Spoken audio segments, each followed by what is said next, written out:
Welcome to episode 119 of Angela Watson's Truth for Teachers. I'm your host, Angela Watson, and I'm here to speak life, encouragement, and truth into the minds and hearts of educators and get you energized for the week ahead. Today, I'm going to share why I let two kids' behavior ruin my entire school year and what I wish I'd done differently. Visit truthforteachers.com to get a transcript for this episode or to share your thoughts in the comments. I want to share with you in this episode one of the biggest mistakes that I made as a teacher.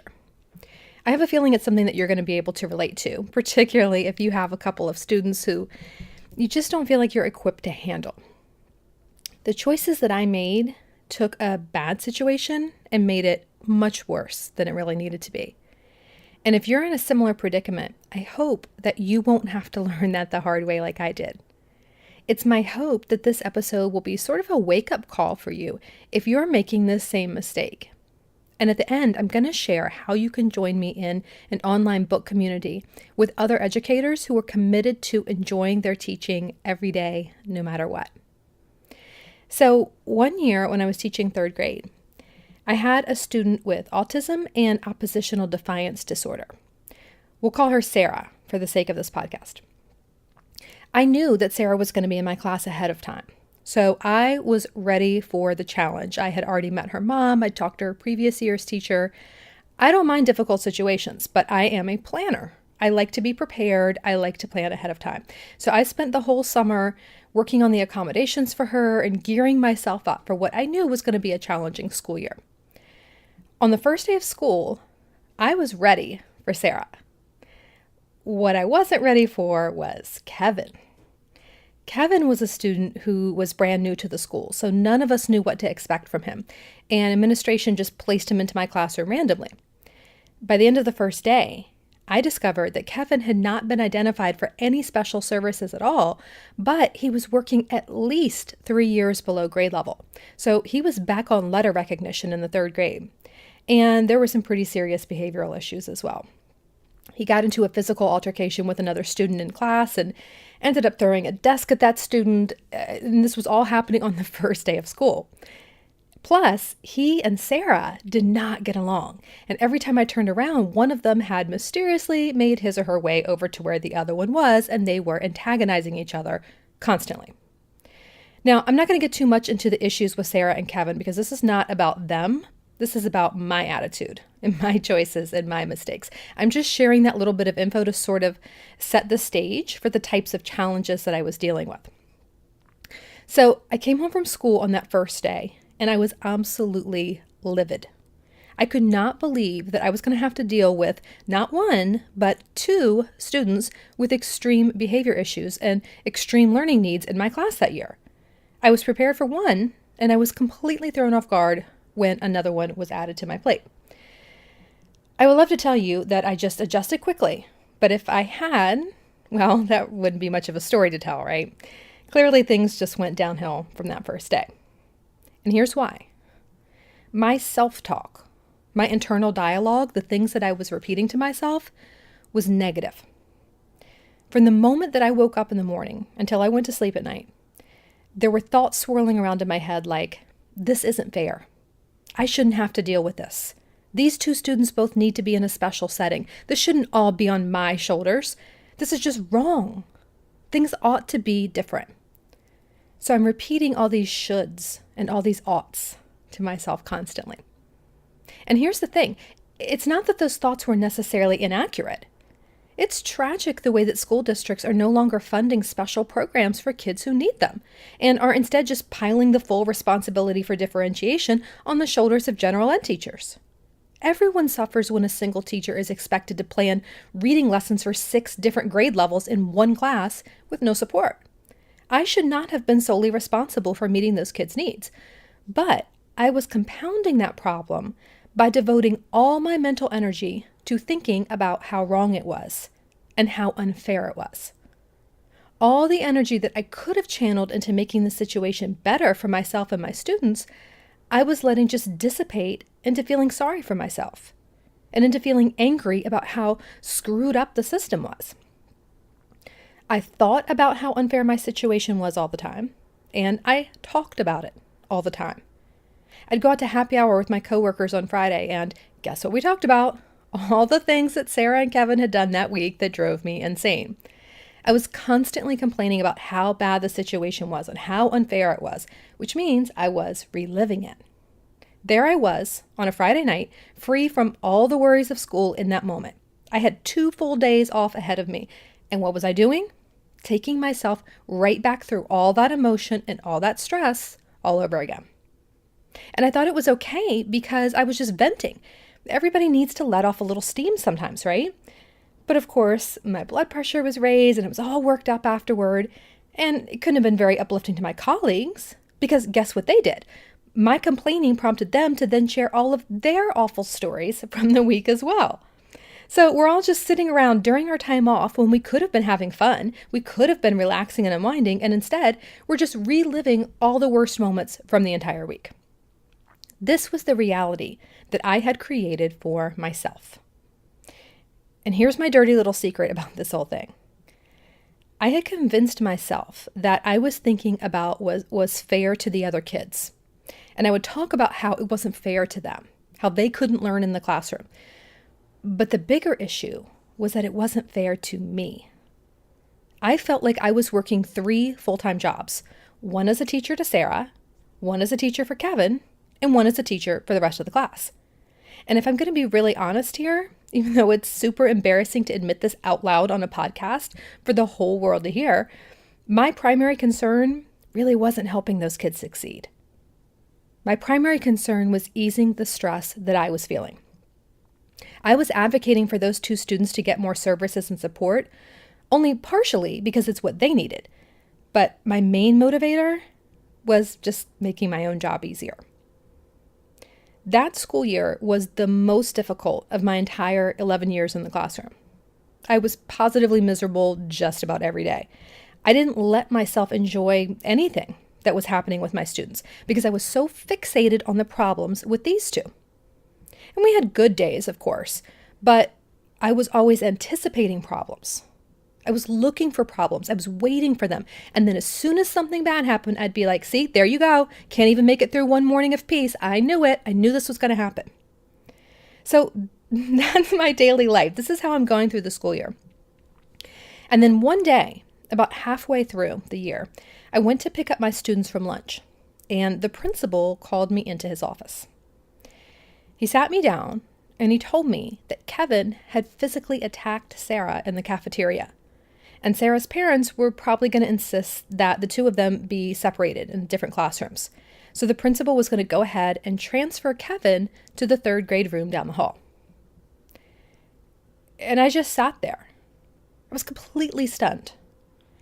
In my mind, this was an answer to prayer, right? I'd been telling my administrators that having those 2 students together was like a ticking time bomb. Someone had to be moved. But for whatever reason, they chose not to do that. And then here, all of a sudden, I just, normal day, go pick up my kids from lunch like any other day, and Kevin is suddenly no longer enrolled in my class. Just like that. Problem solved. I expected to feel relieved, but honestly, I just felt shock.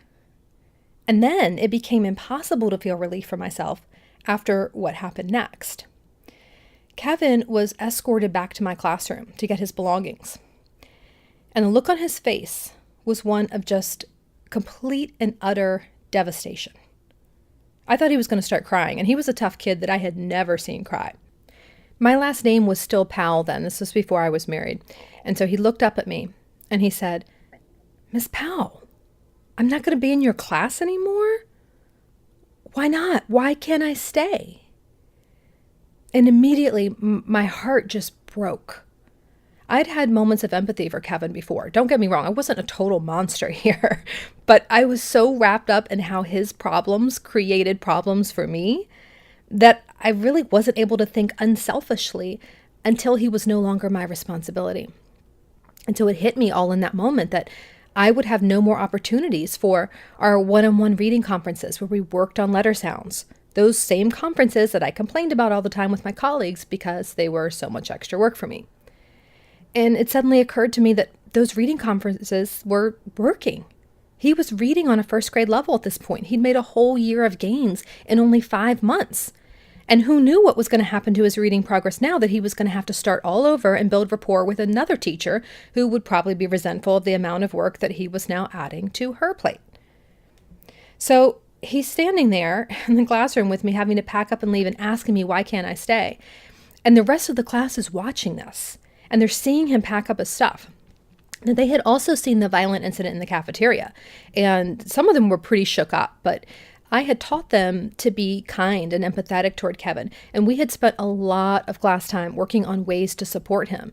So most of the kids, at least the ones who hadn't got into physical altercations with him, most of them were pretty invested in him as being part of our classroom community. And I worked really hard to help him build friendships with them in the class. So when he said, I'm not going to be in your class anymore, and the other kids heard that, all of a sudden there was this big outcry. And they're like, no, Kevin, no, you were doing so good. You were using your anger management strategies. No, Miss Powell, can we give him another chance? Don't go, Kevin. You'll make a better decision next time. I know it. We believe in you. And I'm just standing there like, oh my gosh. I don't even know how I made it through the rest of that exchange.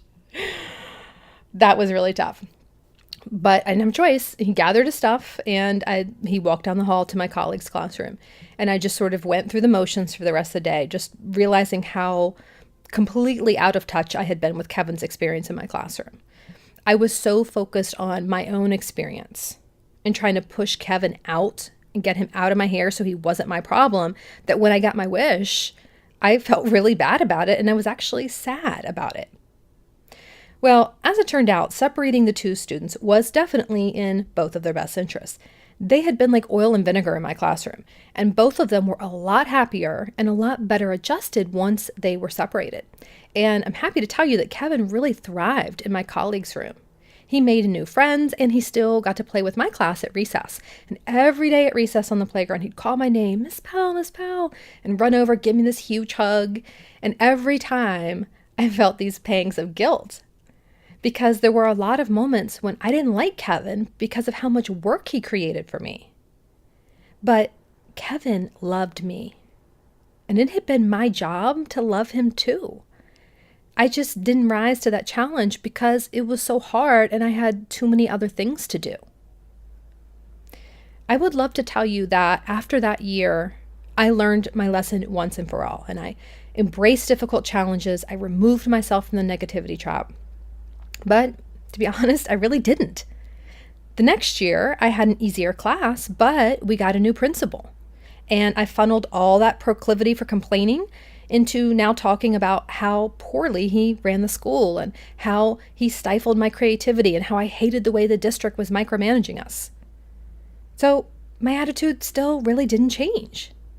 And it's because even profoundly impactful experiences fade away in our memories over time. And we just default right back to our same habits. My habit was allowing negative thoughts to stay in my mind. My habit was complaining about my job.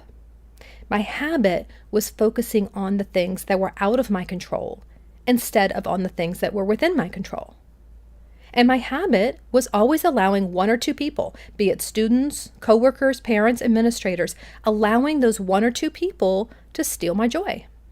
I would always allow someone or something to prevent me from truly loving my work. I chose to focus on what was wrong, and I allowed it to drain my enthusiasm for teaching, which was the job that I loved. Now, the good news is that every year I got a little bit better. And by the time I was in my final, probably I'd say last 4 to 5 years in the classroom, I really did enjoy teaching just about every day.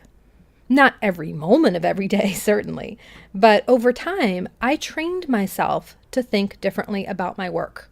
There was no one big moment where everything switched like a light switch, but it was slowly over time. I just practiced choosing different self-talk and reframing negative situations.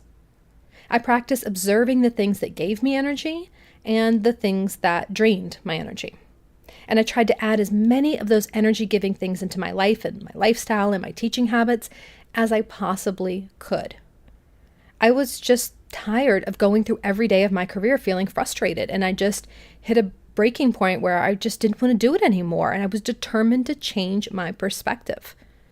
I knew that there had to be a better way, and I just didn't want to go through every day feeling miserable when in my heart I knew that I loved that job. So it was a long process, but it really changed my life. It was such a life-changing process that I documented a lot of it, and I decided to write down everything that I had learned in the end. I ended up writing my second book, Awakened, to sort of talk about this process. It's called Awakened, Change Your Mindset to Transform Your Teaching. And it shares this process that I went through of renewing my mind and how I changed these habits so that I stopped defaulting to critical, judgmental, negative thoughts and learned to be more accurate and more optimistic in my thinking. And then later, I wrote Unshakable, 20 Ways to Enjoy Teaching Every Day, No Matter What. And there I wrote about some of the practical things that I did after changing my mindset to just bring more enjoyment to the day. And I started, compiling some ideas that other teachers were using. What were the things that really helped them connect to their purpose and their vision and help them to build relationships with kids and really be present in the classroom and enjoy them? All those sorts of things. Now, if you can relate to what I shared here, and you want to undergo that same process, maybe you're already going through it and you just want a little bit more support and some resources to help you. Or maybe you realize that you're completely stuck in that negative mindset like I was and focusing on everything that's wrong, and you're also letting a handful of people or problems ruin the entire school year for you. If you want to get unstuck and you want to move forward, I have some free resources that might help you. We're going to be doing an online book club for Unshakable in March. We're going to go chapter by chapter each weekday, beginning March 5th. But the book community is active all year long. So if you are listening to this late and you've missed the March book club, I will hope you will join us anyway. There's over 9,000 teachers in there, sharing ideas and supporting one another and talking about how to enjoy teaching more. And that group is also going to be doing a 20 Ways in 20 Days challenge. And the challenge is to infuse more joy in your teaching. So I've created this calendar. This is brand new. If you've gone through the book club before, this is something that we did not have for past book clubs. It's something that I just created this month. And it's for the month of March 2018, if you're doing the challenge along with the group. There's also a version of the calendar that is blank for any month. So you can do it at any time that you want to. But the calendar has a simple, actionable step that you can take each day to help you stay focused on what matters most and truly enjoy your teaching. So if you want to get the calendar, I'll send that to you along with the link to join the online book community, and I'll send you the first chapter of Unshakable for free. So if you want any of those resources, just go to unshakablebook.com. That's unshakable with an E in the middle. So UNSHAKE, unshakable, book.com, and I will send that to you via email. I've also put the link in the show notes for this episode, so you can tap the info button in your podcast player and access unshakablebook.com that way. Now, I have a moderator for the book club, but I'm going to be participating in the discussions myself because this work of changing my mindset and looking for joy in everyday life is a never-ending process for me. It's something that I still have to pay attention to on a regular basis. I still have to look back and remember these lessons that I've learned and reinforce these habits and routines that I've tried to create, but sometimes it's easy to just let them slip away. If I don't do that, I tend to get microscopic again. I tend to start focusing right back in on one or two things going wrong that will drain me of being able to enjoy the rest of my life and the rest of my work. Because there's always a handful of things that are really frustrating and that feel impossible for all of us, right? So this mental transformation and choosing to see your work and your life differently is really just about our day-to-day choices. It's not a once and for all thing. At least it hasn't been for me.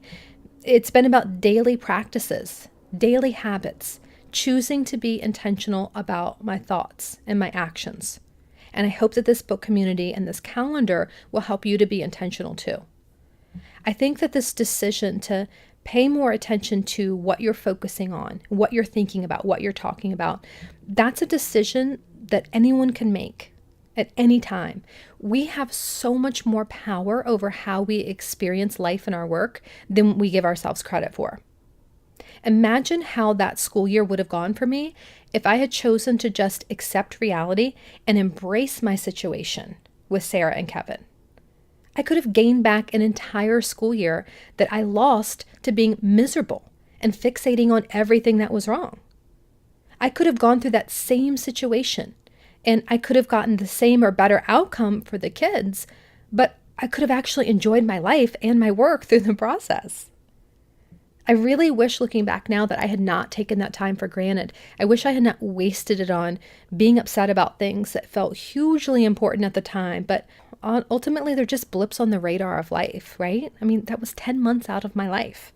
I can do anything for 10 months. So I hope that everyone listening who hears this story remembers that, and that's your takeaway truth for the week ahead.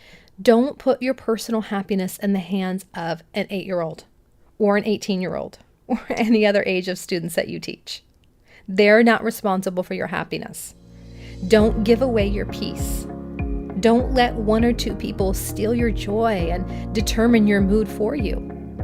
Choose your thoughts each day and choose to enjoy your work every day, no matter what. It's not going to be easy. It's going to be worth it.